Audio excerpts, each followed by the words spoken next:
Bueno, y tal como lo prometimos, es un agrado tener en nuestros estudios a don José Antonio Cast, candidato del Partido Republicano en la ciudad de Ovalle primero y en la Radio 7 a través del 90.7, la frecuencia modulada de la ciudad, en el mundo a través de www.radio7, en la televisión lo estamos viendo también, a propósito de los multimedios, así que nos permite generar justamente este tipo de situaciones. Bienvenido, José Antonio, a nuestra tierra.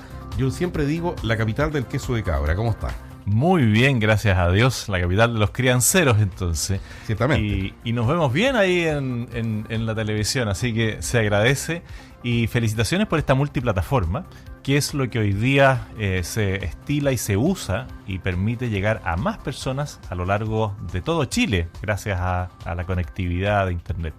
José Antonio, su visita a la región de Coquimbo, hoy día especialmente a Ovalle, entiendo que ha llegado directamente hasta la capital de la provincia de Limarí. Así es. Hoy día voy a recorrer todo lo que es la zona urbana de Ovalle. Ya he tenido la posibilidad de estar en localidades rurales como Punitaqui, Carén, he estado también en Conbarbalá, en Cogotí y en otros sectores que están muy afectados hoy día con todo lo que es el tema del agua. Pero también hemos querido recorrer las ciudades, porque todo lo que ocurrió después del 18 de octubre generó destrucción de lugares públicos y privados, y todo lo que ha sido la pandemia, que también ha golpeado con mucha fuerza a todos los emprendedores. Y eso es algo que tenemos que ver entre todos, cómo buscarle solución concreta, práctica y rápida.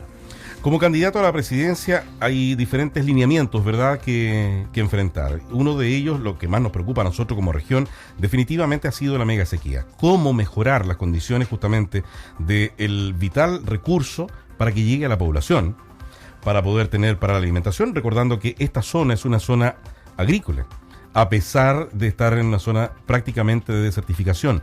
¿Cómo se plantea desde la candidatura presidencial justamente un ataque justo a esta problemática tan contingente? Bueno, lo que tenemos que tener claro es que esta es una mega sequía y que eso se pudo haber previsto en parte, pero no se tomaron en el momento adecuado las decisiones que correspondían por falta de voluntad política o quizás por no atreverse a tomar ciertas decisiones.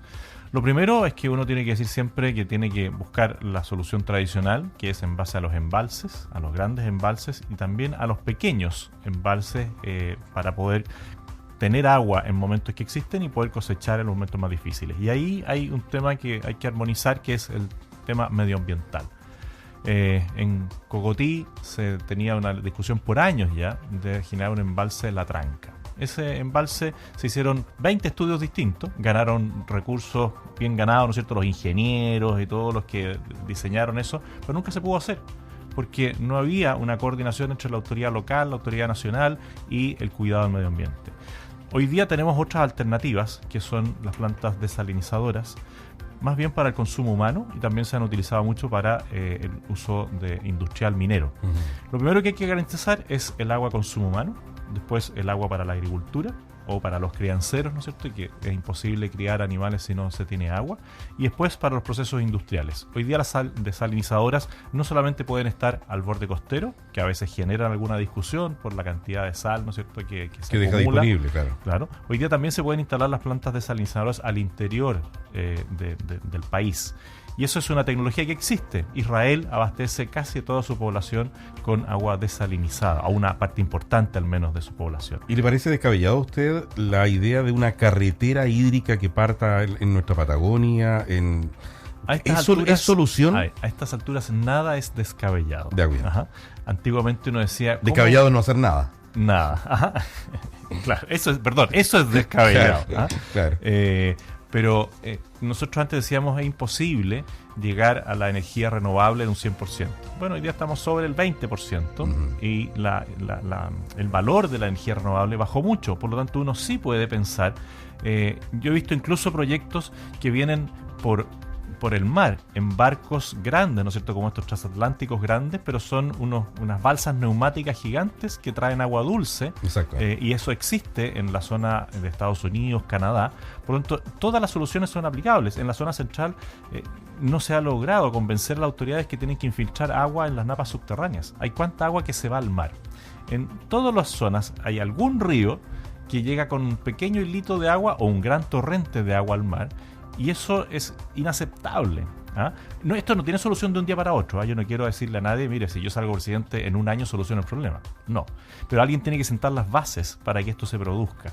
Porque muchas veces los presidentes o los políticos son cortoplacistas y dicen, ¿qué es lo que a mí me va a rentabilizar para 4 años? Entonces buscan cortar cintas de manera rápida y no sientan las bases de proyectos que son como los que vimos en el embalse de Convento Viejo, o toda la discusión que se produce en el embalse de Punilla, en Ñuble, ¿no es cierto? Hay que vencer esos dramas medioambientales que hay que cuidar, pero también hay que vencer el cortoplacismo político. José Antonio, ¿y la normativa vigente en cuanto a las carencias que existen desde lo jurídico? Usted es abogado. Respecto a lo que denominan los propios productores, muchas veces robo de agua, robo en cantidad, de personas que hacen pozos que no están permitidos, pero que la jurisprudencia en sí le hace de una u otra manera defendible desde todo aspecto. Por lo tanto, no hay, las penas no son tan altas, pasan a ser prácticamente en algún minuto algún tipo de pago, o sea, un porte pecuniario. En definitiva, es más fácil pagarlo, parece. ¿Cuál es la visión a propósito de eso mismo? Porque tiene que tener un castigo aquel que en estas circunstancias está mal usando el vital elemento. Ese es el tema. Uno tiene que ponerse en el momento y en la circunstancia. Quizás antiguamente no afectaba tanto cuando alguien hacía una noria o después pasó de la noria al pozo profundo y el pozo profundo cambió la capacidad de la bomba extractora, pero hoy día eso es inaceptable. Y hoy día eso se puede controlar, eso se puede medir. Y tiene que pasar a ser una sanción grave, igual que la colusión. Hoy día alguien que se colude tiene que tener la misma sanción que tiene en Estados Unidos, se va preso. Y esas cosas han ido cambiando en el tiempo, pero no siempre la política se ajusta y hay ocasiones en que los políticos buscan la salida fácil y empieza el discurso político sobre el agua. Y hoy día tenemos un gobernador en la región de Valparaíso que salió gracias a su activismo político en torno al tema del agua. Ahora va a haber que ver si ese activismo lo va a convertir en un buen gobernador o no. Yo espero que sí, pero se ve difícil porque se utilizan a veces los dramas humanos, los dramas medioambientales para generar una plataforma política. Y nosotros aquí lo que tenemos que buscar es una plataforma de soluciones concretas y prácticas. El Partido Republicano, que lo alza usted como su candidato, ¿cierto? Además que formador usted del propio partido, tras militar por años dentro de la Unión Demócrata Independiente. ¿Por qué cree usted que fue necesario crearlo? Porque los partidos tradicionales, donde yo también participé, se fueron acomodando. Y eso le pasa a cualquier organización humana. Cuando uno está cómodo, dice, bueno, ¿para qué nos vamos a esforzar más? ¿Para qué vamos a cambiar lo que estamos haciendo si nos resulta?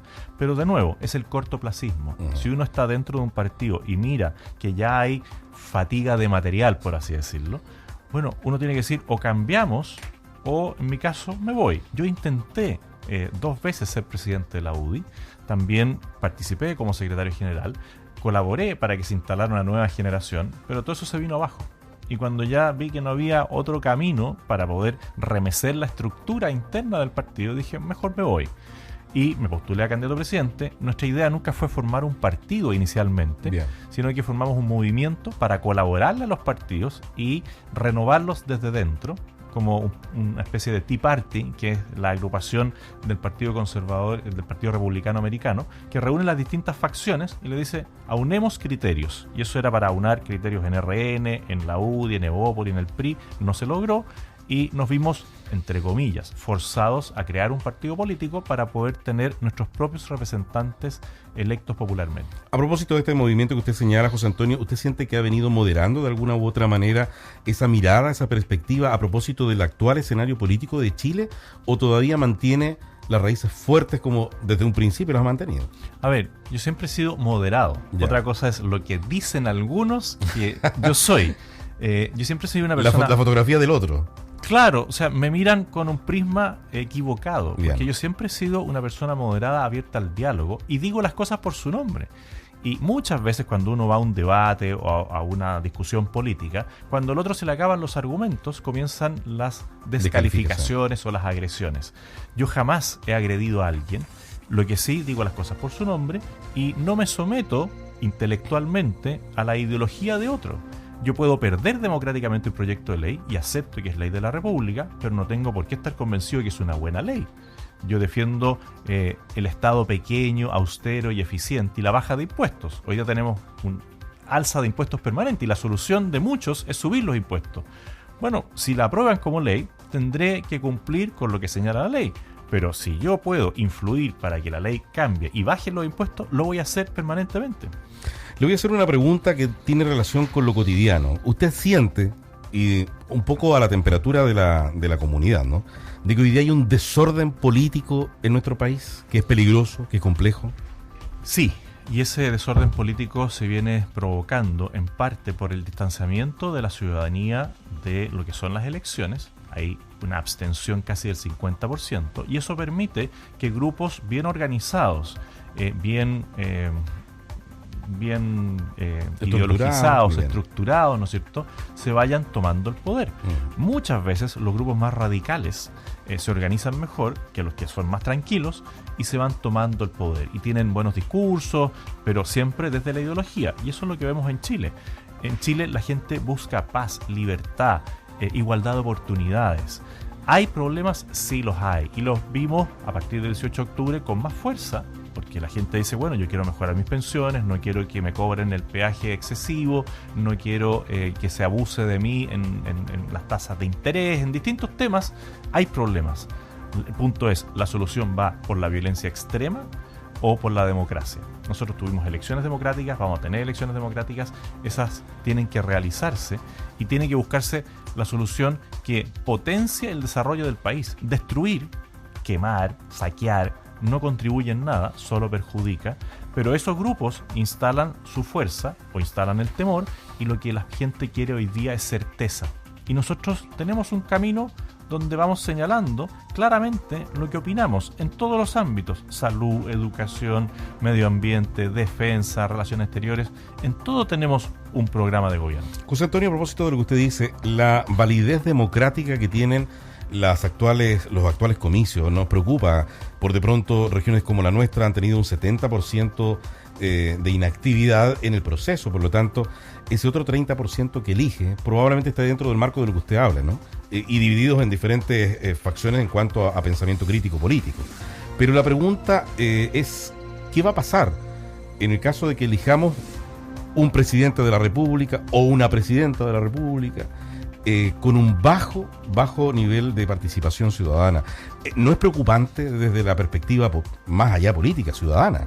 Siempre es preocupante, y nosotros tenemos que ver cómo motivar a las personas a votar. Algunos creen que el camino es el voto obligatorio. Yo no, yo creo en la voluntariedad del voto, o en algún momento que haya cierto grado de libertad para elegir si estoy en el padrón o no.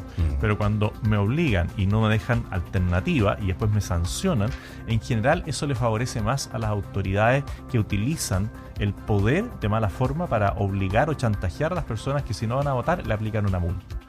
Y por eso creo que es tan relevante que partidos como el Partido Republicano, y pueden ser otros partidos, se empiecen a activar, pero siempre con una mirada de futuro, no cortoplacista, y no esto que ocurre hoy día con algunos que salen electos con porcentajes muy bajos, que son capaces de hacer y decir cualquier cosa con tal de aparecer en los medios y hacerse famosos. Nosotros vemos hoy día, lamentablemente, lo que está ocurriendo en la Convención Constituyente. Yo jamás habría imaginado que un representante popular se iba a presentar con un corpóreo a dar una entrevista. No corresponde. Es una institución republicana, es una institución que tiene que velar por transmitir un mensaje de orden y de respeto. Sin lugar a dudas, ¿qué le ha parecido la presidencia del último periodo de Sebastián Piñera? Malo, y lo digo con tristeza, porque yo colaboré en la segunda vuelta presidencial a que él obtuviera los votos suficientes para ganarle a Alejandro Guillé. Pero uno se va desencantando y defraudando día a día.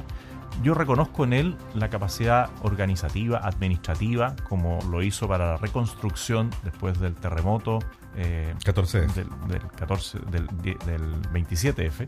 Perdón, 27. El anterior, cuando recibió el mando de Michelle Bachelet, precisamente. Y también creo que en todo el manejo de la pandemia, en el tema de la vacunación, en los primeros meses de acción que hubo, fue una buena administración. Pero es un mal político. No tiene lo que hoy día se denomina inteligencia emocional. Y uno no solamente gana o se gana el cariño de las personas con los números, sino también con la empatía. Hay veces que hay que tomar decisiones difíciles y radicales. Y las personas entienden cuando uno lo explica adecuadamente. Pero si él solamente habla de números y dice, mire, somos el país más maravilloso del mundo, bueno, al final la gente dice, yo no estoy con ese tipo de liderazgo. José Antonio Kast es el 10º, es el más chiquitito. El más regalón. El regalón, el conchito, así le dicen, ¿no? Siempre. Su padre es migrante, ¿verdad? Así es. Llegaron en el año 50 a Chile. La mirada de esta migración masiva que no es solamente Chile. Yo creo que el problema que tenemos nosotros muchas veces es que lo vemos desde lo muy local, ¿no? Esto es una cuestión mundial que lamentablemente, y digo lamentablemente, afecta porque para nadie es grato dejar su tierra, su patria, su bandera, sus amigos, su familia. Entonces, en el caso de cualquiera que esté viviendo, si usted fuera presidente de la República, ¿cómo trabajaría justamente esta migración que, vuelvo a insistir, es un fenómeno mundial, no es un fenómeno no local? Sí, el tema es que dentro de los fenómenos mundiales nosotros tenemos una migración mucho más alta que el resto de los países. Si nosotros vemos el porcentaje de población migrante en Chile, estamos superando el 10%. Y eso es, dentro de Latinoamérica, el número más alto.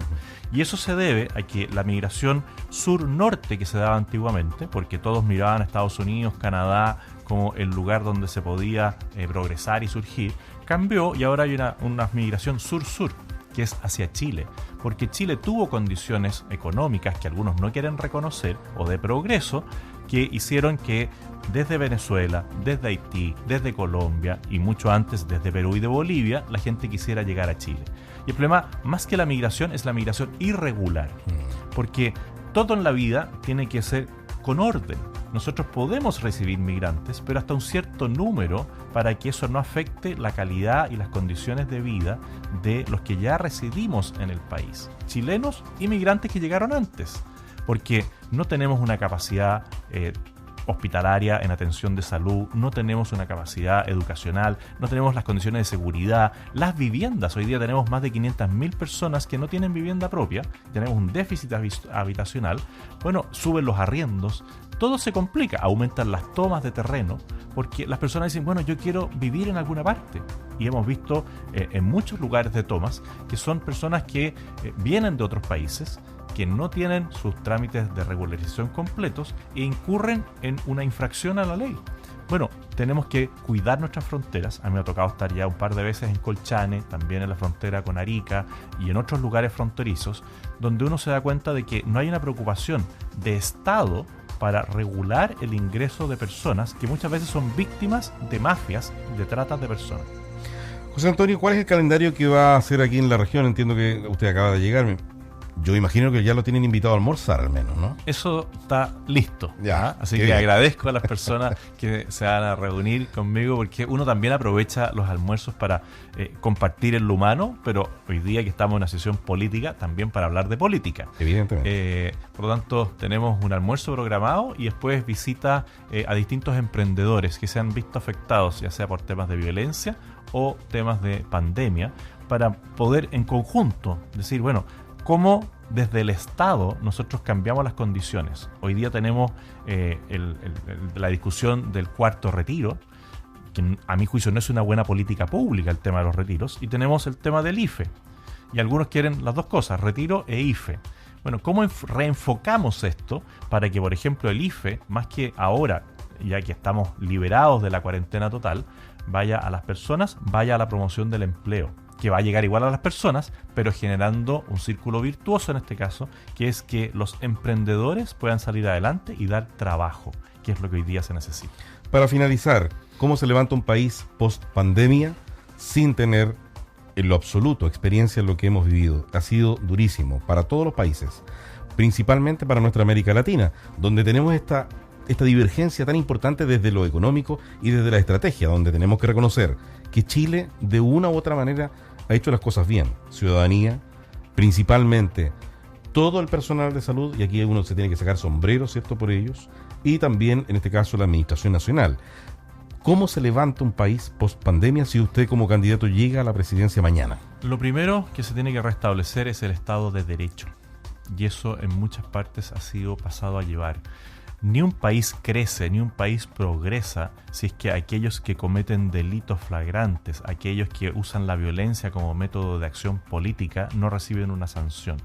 Y eso lo vemos en el caso del agua, cuando alguien roba agua, lo vemos en la Araucanía con el terrorismo, lo vemos a lo largo de todo Chile con el narcotráfico, lo vemos con la trata de personas. Bueno, tenemos que volver al Estado de Derecho, hacer cumplir la ley, y para eso tenemos que replantearnos desde la autoridad el respaldo total a nuestras fuerzas de orden y seguridad.